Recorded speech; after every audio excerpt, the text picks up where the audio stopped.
Hello friends, இன்றைக்கி நம்ம mushroom சுக்கா செய்ய போகிறோம். அதுக்கு தேவையான பொருட்கள் 200 கிராம் மஷ்ரூம், 2 வெங்காயம், 2 தக்காளி, 1 ஸ்பூன் இஞ்சி பூண்டு பேஸ்ட், கருவேப்பிலை, 2 பச்சை மிளகாய், அரை ஸ்பூன் மிளகாய்த்தூள், அரை ஸ்பூன் தனியாத்தூள், அரை ஸ்பூன் மஞ்சத்தூள், தேவையான அளவு எண்ணெய், தேவையான அளவு உப்பு.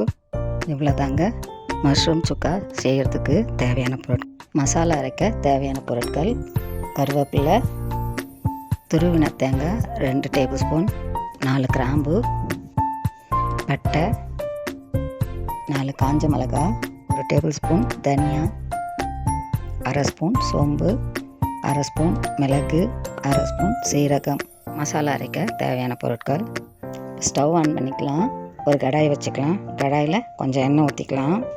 எண்ணெய் சூடான பிறகு காஞ்ச மிளகாய், தனியா, மிளகு, சோம்பு, கருவேப்பிலை, பட்டை, கிராம்பு எல்லாம் சேர்த்து ப்ரௌன் ஆகிற வரையும் வறுத்துக்கலாம். வறுத்த பிறகு தேங்காய் துருவல் சேர்த்து வறுத்து தட்டில் போட்டு ஆற வச்சுக்கலாம். ஆறின பிறகு மிக்ஸி ஜாரில் போட்டு தண்ணி ஊற்றி பேஸ்ட் பார்த்து கரைச்சிக்கலாம். இப்போது ஸ்டவ் ஆன் பண்ணிக்கலாம். குக்கர் வச்சுக்கலாம். குக்கரில் கொஞ்சம் எண்ணெய் ஊற்றிக்கலாம். எண்ணெய் சூடான பிறகு கட் பண்ண ஆனியன், நீல வாக்கில் கட் பண்ண பச்சை மிளகாய், கருவேப்பிலை, உப்பு சேர்த்து ஆனியன் ப்ரௌன் ஆகிற வரையும் வதக்கலாம். இப்போது ஆனியன் ப்ரௌன் ஆகிடுச்சு.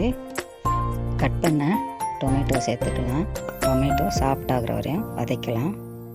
இஞ்சி பூண்டு பேஸ்ட் சேர்த்து வாசனை போகிற வரையும் வதக்கலாம். கட் பண்ண மஷ்ரூம் சேர்த்து வதக்கலாம். வதக்கின பிறகு மிளகாய்த்தூள், தனியாத்தூள், மஞ்சத்தூள், உப்புத்தூள் சேர்த்து மஷ்ரூம் வெந்து சாஃப்டாகிற வரையும் வதக்கலாம். இப்போது அரைச்ச விழுது சேர்த்து வாசனை போகிற வரையும் ஸ்டவ்வை சிம்மில் வச்சு வதக்கலாம்.